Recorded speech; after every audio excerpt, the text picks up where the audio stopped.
Pakistan, a nation conceived in hope and born amidst immense sacrifice, emerged onto the world stage with a promise of democracy and prosperity for its people.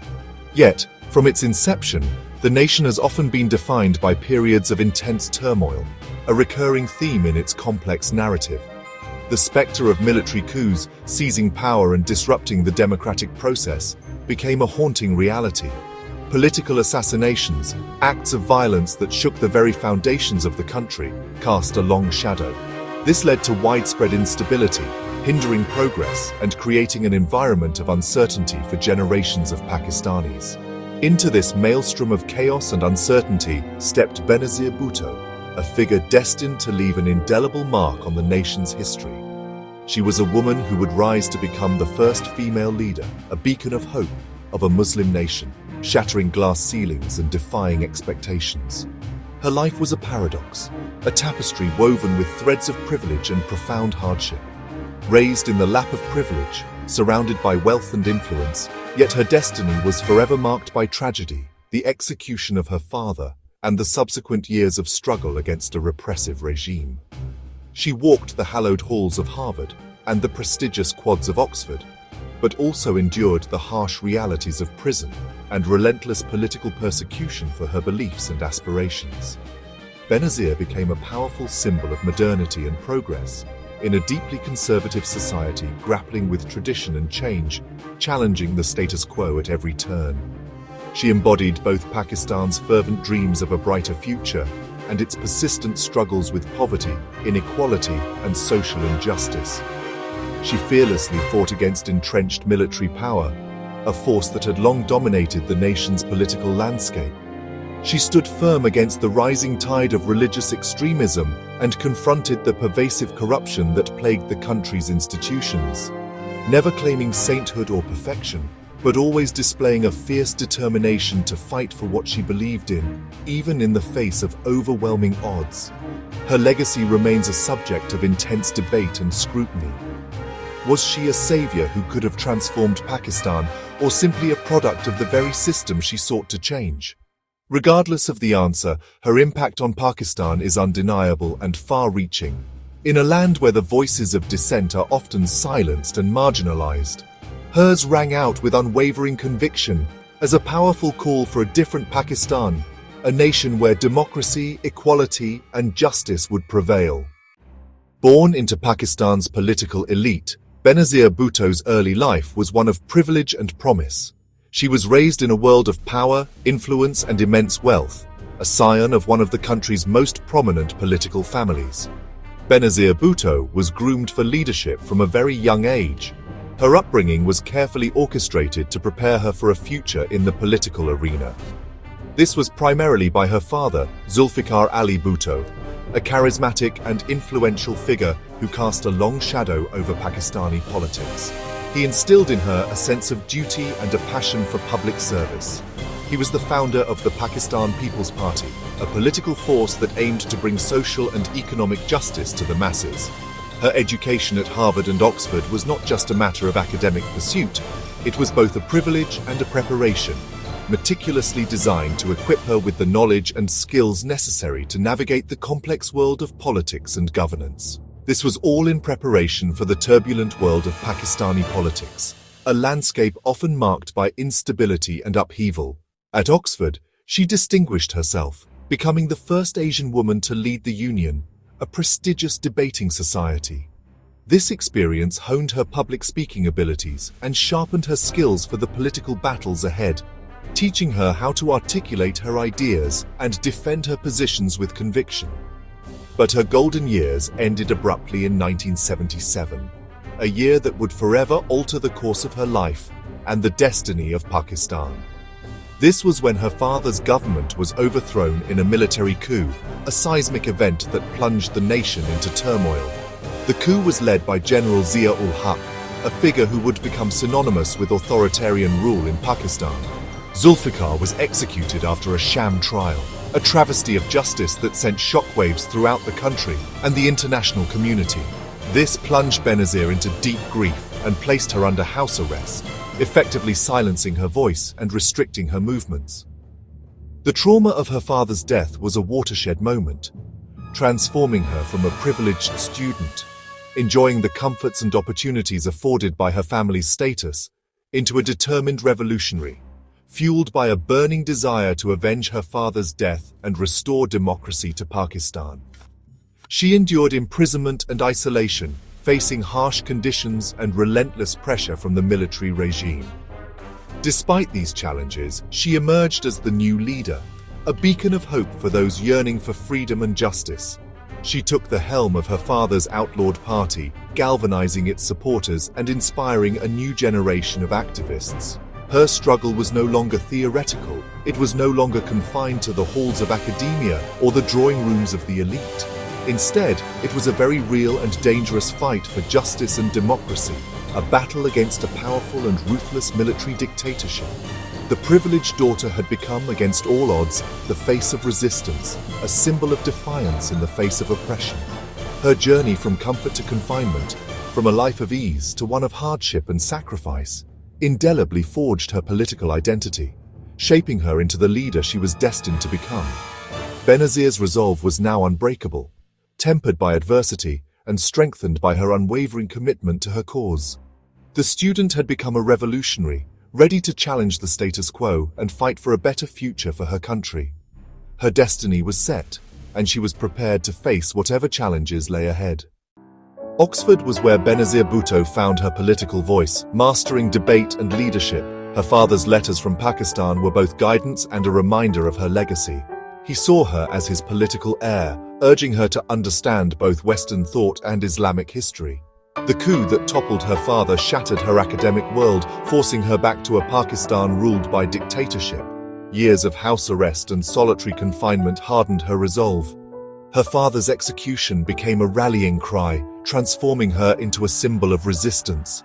She inherited not just his party, but the hopes of millions. The shadow of her father's gallows would define her political life. Benazir emerged as the custodian of a legacy and a nation's fragile hope.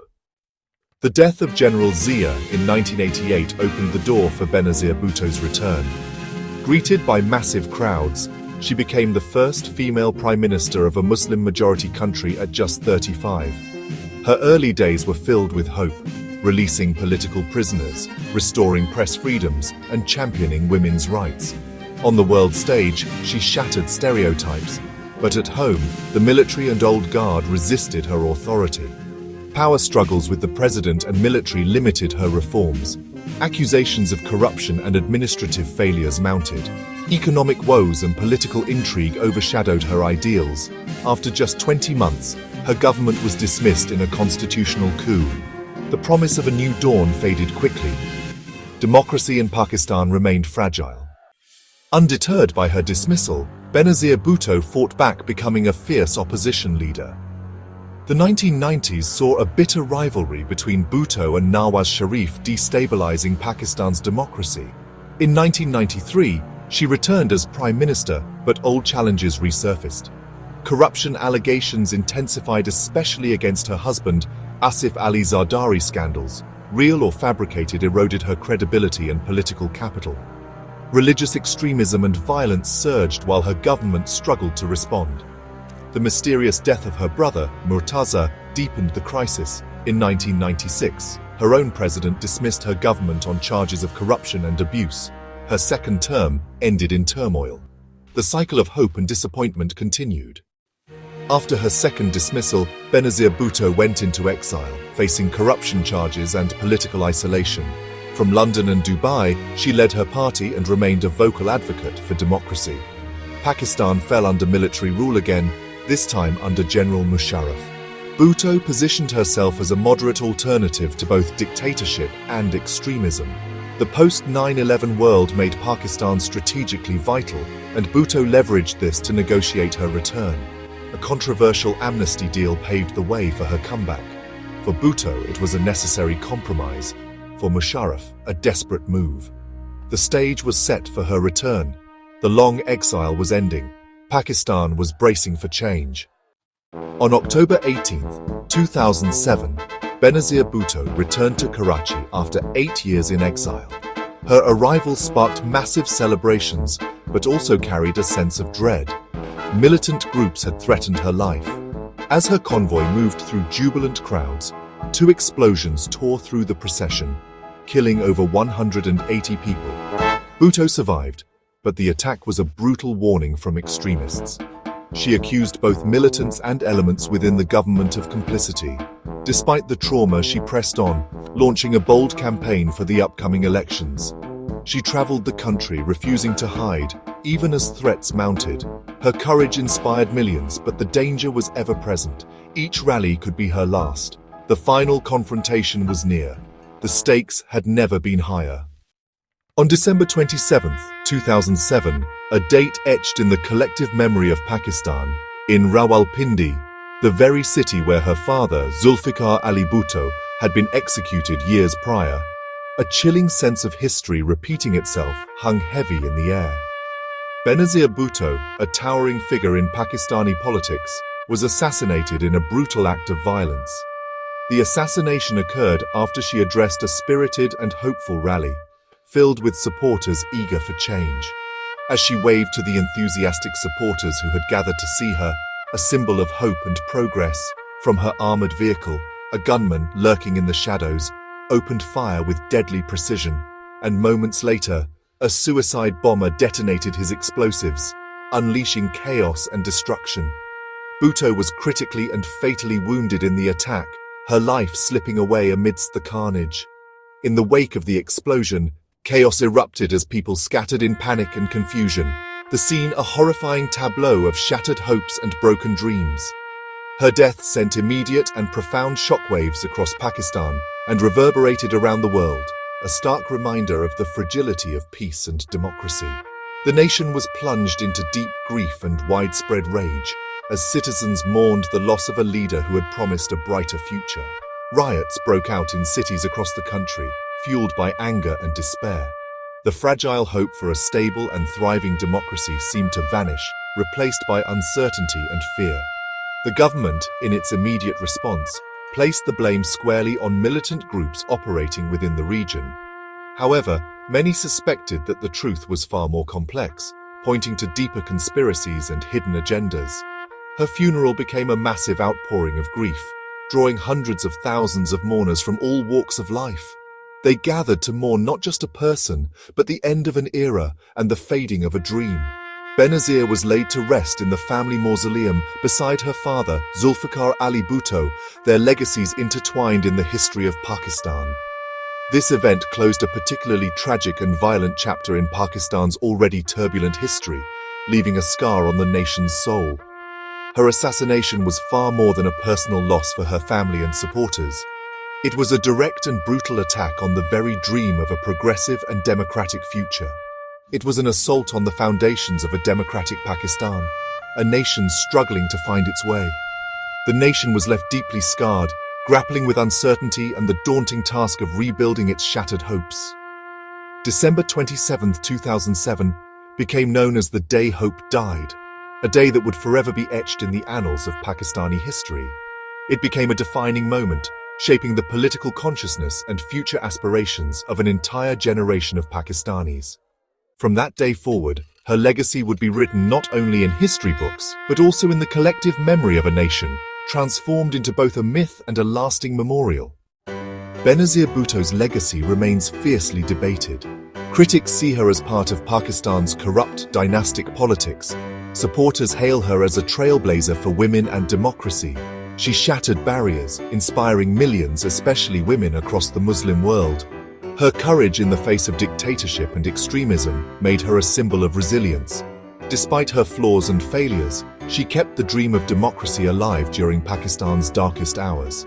Her assassination transformed her into a political martyr, an icon unbroken by violence. Her story endures as a reminder of what Pakistan could be. Benazir Bhutto remains a permanent part of her nation's identity.